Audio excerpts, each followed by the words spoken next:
Kumusta sa lahat mga kaibigan?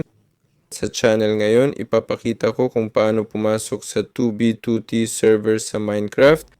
Pumunta tayo sa search, itype ang 2B2T. Dito, kailangan nating isulat ang IP. Ito ang ating IP, kopyahin at i-paste dito ang bersyon. Ngayon, gumagana ito sa bersyon 121. Kaya pumasok tayo sa Minecraft, piliin ang bersyon 121.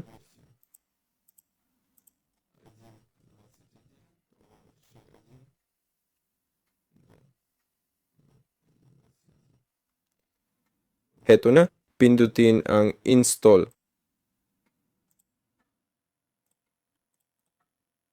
Pagkatapos, buksan, pindutin ang multiplayer, add server, idagdag ang 2B2T at makakapasok na tayo para maglaro. Ito na ang ating pila at maghintay lang tayo. Yun lang, paalam, mag-like kayo. Hanggang sa muli.